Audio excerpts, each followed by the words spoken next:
first saw the glow of the old arcade through the rain, I thought I was hallucinating. The sign Henderson's Arcade buzzed and sputtered, the same red letters that used to light up my Saturday nights when I was a kid. But the building had been gone for years, bulldozed into an empty lot that sprouted weeds and broken bottles. Still, there it was, shining like it had never left. The air around it shimmered with heat, though the night was cold, and the puddles in the street reflected the flickering neon like blood-tinged glass. I stood there for a long time before walking closer, the sound of the old arcadey music leaking out through the cracks. 8-bit tunes warped and slowed until they sounded like breathing.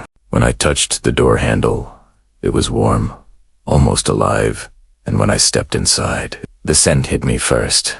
Burnt plastic, soda syrup, and ozone.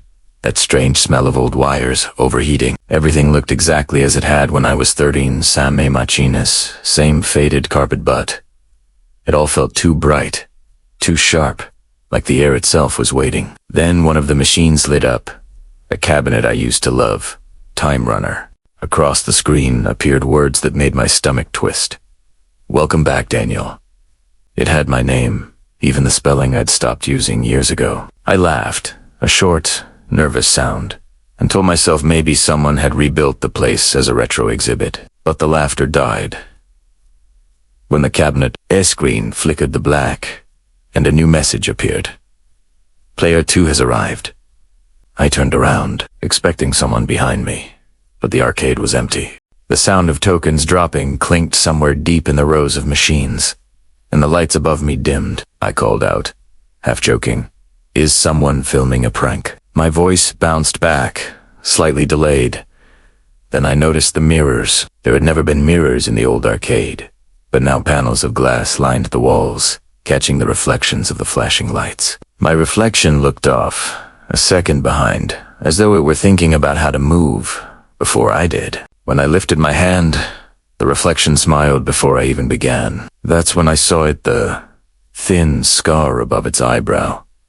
A scar I didn't have yet. My reflection stepped closer until its face filled the glass, and for a heartbeat, I felt an ache behind my eyes, like pressure building from inside my skull. "You shouldn't have come back," it said. The voice came from everywhere, layered, metallic, yet undeniably mine. The arcade's powers surged, lights flaring so bright they washed out the colors, and every machine turned on at once, their screens spilling rapid images of faces, all blurred, all whispering. A mechanical voice rang out, deep and commanding. "Round 2.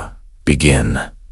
I staggered backward as a claw machine beside me came to life, the metal arm twitching and slamming against the glass, sparks snapping from the wires. The racing game revved by itself, steering wheel spinning violently, and one of the air hockey tables slid its puck in perfect circles, though no one stood there. I could hear footsteps all around me, the shuffle of sneakers on carpet, and laughter that didn't sound like children anymore, heavier, echoing through the machines. My own reflection started to fade, its eyes hollowing into dark voids that pulsed with static light. I ran toward the exit, but where the glass door should have been was only another mirror. I hit it hard and saw a dozen versions of myself in the reflections, each one older or younger, each one moving differently.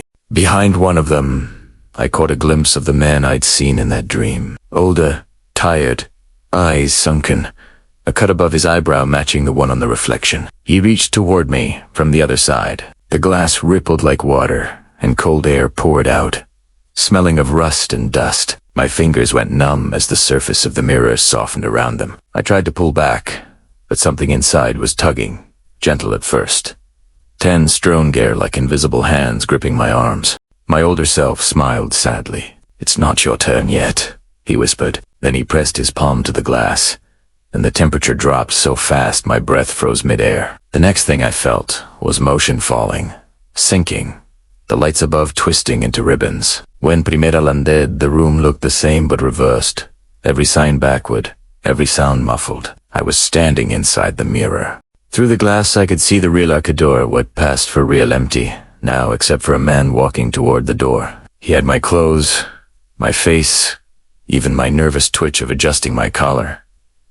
He didn't look back. He stepped out into the night, leaving me behind, staring through the glass as the lights around me dimmed one by one. The mirrored world was colder. The machines here didn't play music, but whispered softly, phrases I could almost understand. When I touched one of the cabinets, the screen showed flashes of lives mine. Others, hundreds of them each ending, with someone staring into a mirror and being replaced. The understanding came slowly, like a migraine blooming behind my eyes. The arcade wasn't a building. It was a trap built from memory, feeding on nostalgia, luring people who couldn't let go of their past. Every time someone returned, it made a copy of future self to take their place in the real world, while the original stayed here, frozen behind the glass. The other reflections began to move closer, hundreds of them, faces flickering in the dim light. Some were crying, some mouthing words I couldn't hear. When they touched the glass between us, I could feel the vibration in my bones. I screamed, but the sound didn't carry it, echoed back as laughter. My reflection, my double, was out there now, driving my car, texting my friends, leaving my life, and I was nothing but a memory in a machine. The arcade lights pulsed faster, bathing everything in red, then black, then red again, until the colors bled together. Somewhere, a mechanical voice whispered again, "Next player ready." The mirrors rippled, showing flashes of other towns, other streets, other people stepping through familiar doors. It never stopped. The arcade existed wherever someone remembered it. Sometimes, when the silence stretches too long, I hear footsteps outside, the sound of rain, and the faint hum of neon. That means someone has found it again. I press my hands against the inside of the glass and try to warn them, but no sound leaves my mouth. They step in, looking curious, nostalgic, and the cycle begins again. I saw my future self in that old arcade, and he took everything from me: my voice, my face, my place in the world. Now I am part of the reflection, waiting, watching. The next time you pass an empty lot and think you see colored lights flickering through the fog, turn away. Don't look twice, because if you do, you'll hear the faint jingle of coins falling, and somewhere deep in the dark, the game will start again. And if you ever catch your reflection smiling before you do, it's already too late.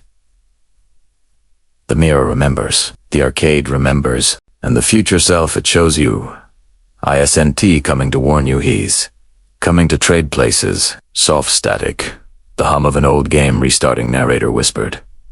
The game never ends. It only resets. If you want to know how deep this goes, how many mirrors there really are, you'll find the next story waiting for you if you still think you can face it. Click only if you're sure you're awake.